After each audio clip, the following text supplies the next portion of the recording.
Hello and good morning. Today I want to unpack the standards using the IB curriculum and specifically for grade 12 since next semester I'm going to be teaching grade 12 English B. Now, in order to do that, I want to mention that I'm going to be using the IB book. IB, of course, is the curriculum that I'm currently teaching here I'm currently in Shanghai, China, in a high school, obviously, grade 12. And the IB curriculum is a curriculum that is intended for, it's a global curriculum, but is intended for students that are potentially, well, my students anyway. The goal is to prepare them for studying in universities, higher education in Western countries, in English-speaking countries, or generally abroad. None of my current students plan on studying for their higher education in China. They're all planning to go, most in the United States, Canada, UK, maybe some Australia. That. So, with all that out, I'd like to unpack the first chapter that I'm doing next semester, which is chapter 6, identities. Identities is the topic of the chapter. Now, it's important to realize that with the IB curriculum, it is not so much about the content that you are teaching, it is more the skills that you are using through the vehicle of the chapter, the topic of the chapter. The topic of the chapter is a vehicle for you to teach certain skills. So we need to unpack that. We need to unpack the themes and the skills that I want my students to learn through this particular chapter.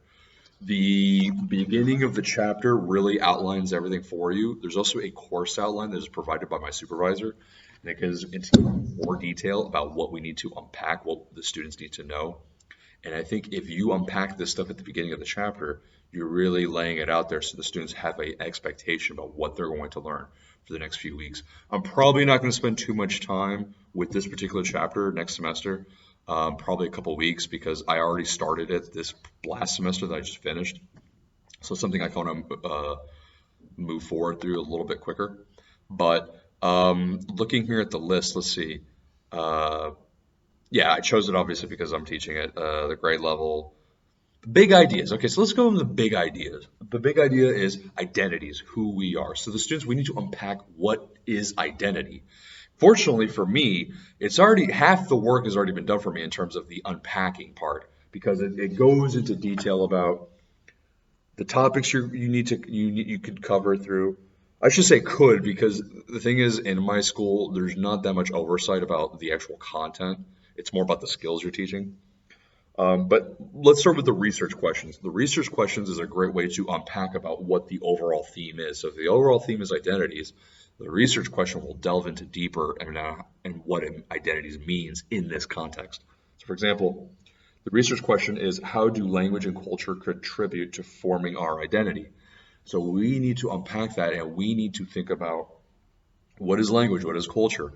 And an idea, a basic idea you could do for this is students brainstorm different ideas about what culture is, what are cultural artifacts. We use that a lot in IB English B is to talk about various cultural artifacts and what they mean. So for that, simple idea, and because I'm in China, you could even do like a Venn diagram. You can compare what are cultural artifacts with China, what are cultural artifacts when we say Anglophonic culture, meaning the English-speaking world. How do we compare the two? What similarities do we see, and how do they create our personal identity? That's the key thing is we always have to tie everything back to identity. Another one that ties into is do different Anglophone cultures share the same values? Again, we need to unpack what is Anglophonic culture, what is the English-speaking culture, how does that differ with Chinese culture, their own culture. Another idea I had too, and I talked about this in the discussion forum, was if you take a film clip from an English-speaking film and a Chinese-speaking film, perhaps at the same time, maybe they're both contemporary, or perhaps they're both period pieces of the same period.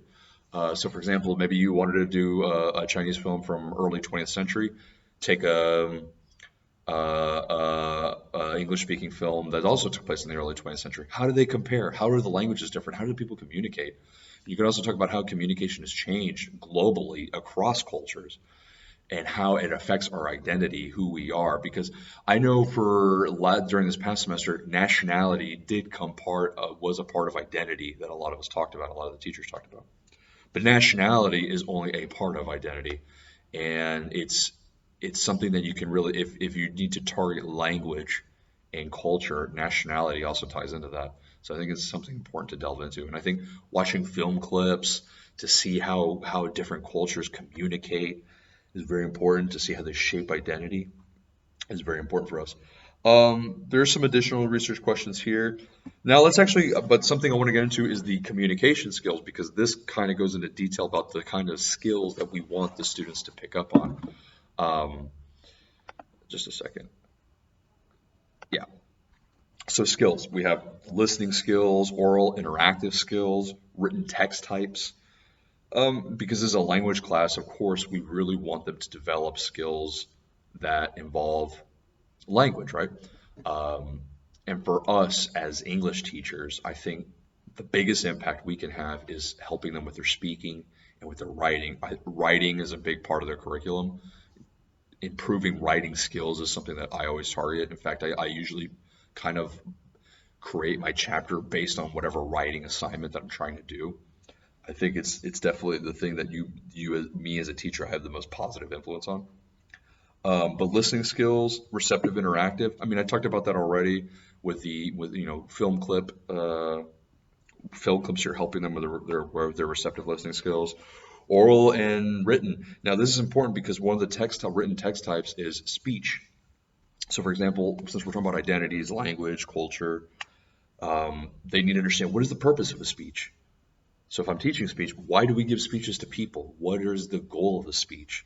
And then I need to formulate a speech revolved around this topic and discussion. And through that, they are not only practicing their oral skills by presenting a speech, but they also have to practice the written skills of preparing a speech. So speech to me is a great text type that incorporates lots of skills that are practical too. You know, it comes to public speaking, preparation, organization. Speech to me is a very powerful text type that can be taught. It's one that I did prior with my grade 10 this last year, and I will be doing it moving forward into grade 12 as well. Um, and yeah, I think it's so I think right here with this book, it's very clear about what we need to unpack. I think a lot of it's already done for me, and that what we need to unpack is listed very clearly: skill set, what they need to know, topics, themes, research questions, all that stuff. So hope that was beneficial. Hope you have a clear understanding about what I'm doing currently in my teaching job, and hope you enjoyed this video. Thank you.